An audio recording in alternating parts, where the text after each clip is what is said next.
আজকের গল্প স্পষ্ট বক্তা। অপরাজিতা ওরফে আপা অফিস থেকে ফিরে সবে নিজের ঘরে ঢুকতে যাবে, তখন ওর কানে আসে অন্যান্য দিকটা বলছে, ওই যে উনি এলেন, এবার কত গল্প নিয়ে বসবে। বলবে বাস পাওয়া যায়নি, রাস্তায় জ্যাম ছিল, আরও কত কি। কেবল কাজে ফাঁকি দেওয়ার ফন্দি ফিকির। মা, তুমিও কিছু বলো না, তাই তোমার বউ এমন করে। এরপর দেখবে তোমার নাকে দড়ি দিয়ে তোমাকে খাটাচ্ছে। আপা কথাগুলো শুনে তখন কিছু উত্তর না দিয়ে বাইরে জামা কাপড় বদলে ফ্রেশ হয়ে ডাইনিং রুমে এসে দেখে মা আর মেয়ে বসে আছে। আপার বর তখনও আসেনি, আর শ্বশুরমশাই টিভি দেখছেন। আপার তখন মাথা গরম।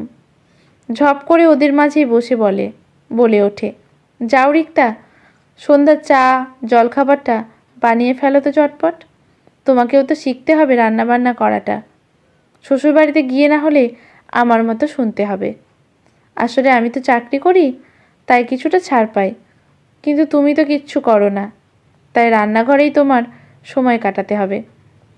তবু তো আমার কথা বলার প্রসঙ্গ থাকে, তোমার তো তাও থাকবে না, তাই রান্নাটা শিখে নাও, কুটকাচালি না করে।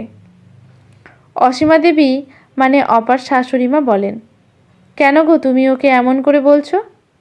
ও তোমার একমাত্র ননদ, তাকে দিয়ে কাজ করাতে তোমার লজ্জা করে না? দুদিন বাদেই তো শ্বশুর বাড়ি চলে যাবে। আপা বলে, মা, আমিও বাবা আমার মায়ের একমাত্র মেয়ে। আমাকে দিয়ে যদি আপনারা কাজ করাতে লজ্জা না পান, তাহলে আমি কি করে লজ্জা পাব?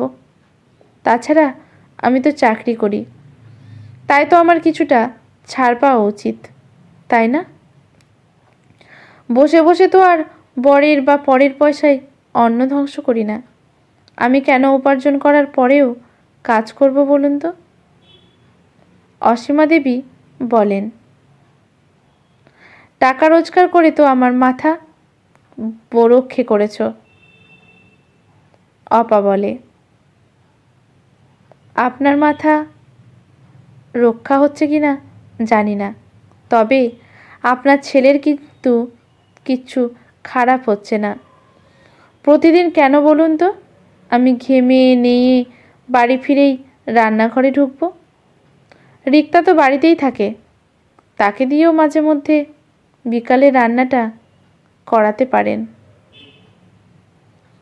সেদিন আপা পরে বিকেলের চা জলখাবার করে সবাইকে খেতে দেয়। তখনও মা আর মেয়ে মিলে গুজগুজ করছিল, কিন্তু আপা আর কান দেয়নি, কারণ ওর তাড়া আছে। কাজ সেরে অফিসের কাজ নিয়ে বসতে হবে। একদিন অপার বর সৌম্য অফিস থেকে ফিরেই বিছানায় বসে অপাকে বলে, মায়ের শরীর খারাপ, গা হাতে পায়ে ব্যথা, মাকে তো একটু সেবা করতে পারো, তাতে মায়েরও ভালো লাগবে। অপা বুঝতে পারে এই কথাটা অপার ননদ আর শাশুড়ি মা সৌমের কানে ঢুকিয়েছে, তাই খুব রাগ হয় তার। অপা বলে, তোমার মায়ের ভালো লাগার জন্য কেন? আমার দায়িত্ব হিসেবেই মায়ের সেবা করতে পারতাম, কিন্তু করব না। কেন জানো? তোমাদের মতো দুটো ছেলে মেয়ে থাকতে কেন আমি করব? তুমি আমি দুজনেই অফিসে যাই, দুজনেই পরিশ্রান্ত হয়ে বাড়ি ফিরি, তাহলে আমি একা একা কেন সেবা করব? তুমিও তো করতে পারো। আমি রান্নাও করব, আবার তোমাদের সেবাও করব, কেন বলো তো? তাছাড়া রিক্তার তো কোনো কাজই নেই, ওই তো মাকে দেখতে পারে। আমি পরের মেয়ে বলে আমাকে কথা শোনাতে বেশ ভালো লাগে, তাই না? অপা জানে, বোঝে রিক্তা ও শাশুড়ি মায়ের একমাত্র মেয়ে, বয়স হয়ে যাচ্ছে তবুও বিয়ে হচ্ছে না। আসলে রিক্তা তেমন পড়াশুনো করেনি আর বড্ড অলস, তাই কোনো কাজকর্মেও উৎসাহ নেই, কেবল ঘরে বসে খায় আর ঘুমায়। একটা কাজ করতে হলে কেঁদে কেটে একাকার করে। অপা চাই রিক্তা আর সবার মতো কাজ করুক, সবাই চাকরি হয়তো করে না, বাড়িতে বসে বাচ্চাদের তো পড়াতে পারে। অপা আর রিক্তা প্রায় সমবয়সী। অপা চাকরি করে, কিন্তু রিক্তা কিচ্ছু করে না বলে অসীমা দেবীর মনে খুব রাগ। অপাকেও চাকরি ছাড়তে বলেছিলেন, কিন্তু অপা চাকরি ছাড়তে পারবে না, এটা মুখের ওপর বলে দিয়েছে। আর সৌম্যও তাতে মত দিয়েছে। তাই ওকে জব্দ করার জন্য মা আর মেয়ে দুজনে অপার পিছনে লাগে। এক রবিবার অপা মাছ মাংস রান্না করে ঢাকা চাপা দিয়ে ঘরে গেছে কোনো কাজে। তখন রিক্তা ইচ্ছা করে রান্নাঘরের জানালাটা খুলে দেয়। এখানে খুব বিড়ালের উৎপাত। জানালা খোলা পেয়ে বিড়াল ঢুকে মাছ খেতে চলে যায়। সেদিন অসীমা দেবী আর সৌম্য অপার ওপরে খুব রাগারাগি করে। অসীমা দেবী বলেন, কেবল চাকরি করলেই চলবে? মুখে তো চ্যাটাং চ্যাটাং কথা আছে। একটা কথা মুখ দিয়ে পড়ল কি না পড়ল, সঙ্গে সঙ্গে কথার উত্তর দেওয়া হয়ে যায়। তার এইটুকু বুদ্ধি নেই যে রান্নাঘরের জানালা খুলে রাখতে নেই, বিড়াল ঢুকবে। সেদিন অপা খুব ভালো করে মনে করে, বারে বারে বলে, জানালা বন্ধ করেই রেখেছিল, কিন্তু খুলল কে? সেদিন মুখ বুজে শাশুড়ি আর বরের ধমক সহ্য করে নেয়, কিন্তু মনে মনে খুব ভালো করেই জানে এটা রিক্তার কাজ। মুখে কিচ্ছু বলেনি, ভাবে এর শোধ তুলতে তবে ছাড়বে।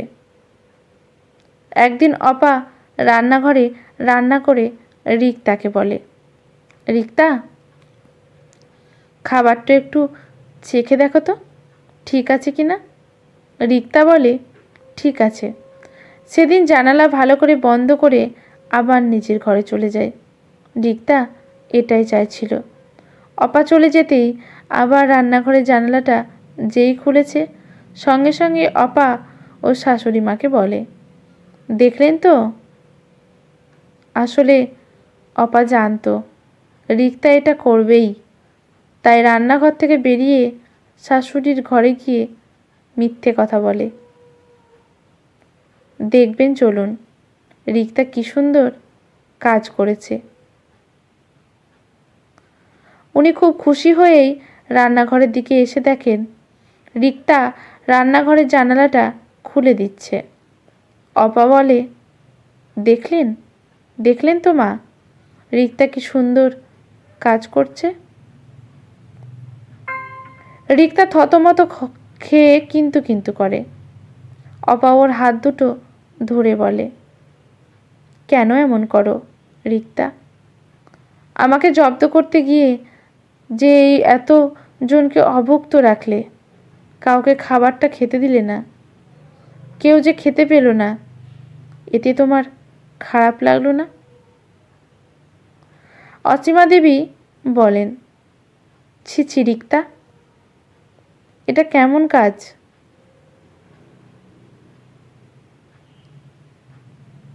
এরপর থেকেই অসীমা দেবী কারণে অকারণে অপাকে আর কথা শোনান না। উনি জানেন এই বউ খুব একটা সুবিধার নয়, সত্যকে প্রমাণ করেই ছাড়বে। অপা কিন্তু অপার দায়িত্ব থেকে সরে যায়নি। রিক্তা ওর একমাত্র ননদ, তার খারাপ কিছু হলে সৌম্যর খারাপ যেমন লাগবে তেমন অপারও। তাই অপা অনেক দেখে শুনে রিক্তাকে একটা বাচ্চাদের স্কুলে চাকরির ব্যবস্থা করে দেয়, যাতে বাড়ির বাইরে গেলে মনটা ভালো থাকে, বদবুদ্ধিগুলো চলে যায়। কম মাইনে পেলেও চাকরি করতে পারছে বলে রিক্তা খুব খুশি। অপা এখানেই থেমে থাকেনি, রিক্তার জন্য সম্বন্ধ দেখা শুরু করে। অবশেষে রিক্তার পাড়া দুটো দাদার সাথে রিক্তার সম্বন্ধ করে। যথাসময়ে রিক্তার বিয়ে হয়ে যায় প্রদীপের সাথে। প্রদীপ খুব ভালো ছেলে, খুব ভালো চাকরিও করে। আসলে প্রদীপ একজন অনাথ, একাকিত্ব ঘিরে ধরেছিল। অপা ওর সাথে রিক্তার বিয়ে দিয়ে একটা বন্ধু এনে দেয়। রিক্তা এখন প্রদীপকে পেয়ে খুব খুশি। দুজনের খুব ভাব হয়েছে। অষ্টমঙ্গলায় দুজনকে সৌম্য আনতে যায়। অপা ওদের জন্য রান্না করে রাখে। এই এতদিন পরে রিক্তা এই বাড়িতে এসে অপাকে জড়িয়ে ধরে বলে, আমি অনেক অন্যায় করেছি তোমার সাথে, আমাকে ক্ষমা করে দিও। তুমি আমাকে একটা সুন্দর মনের মানুষ উপহার দিয়েছ। আমি খুব খুশি আর খুব সুখী। তোমার মতো বৌদি যেন আমি পরের জন্মেও পাই বলে কেঁদে ফেলে।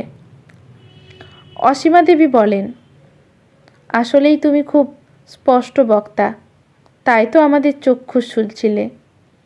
তোমার সাথে খুব খারাপ ব্যবহার করেছি অপা, আমাদের ক্ষমা করে দিও। তুমি ছিলে বলেই আমার মেয়েটা এত সুন্দর ঘর বর সব পেল। সব থেকে বড় কথা, রিক্তা একটা ভালো বন্ধু পেল। অপা সত্যিই খুব স্পষ্ট বক্তা।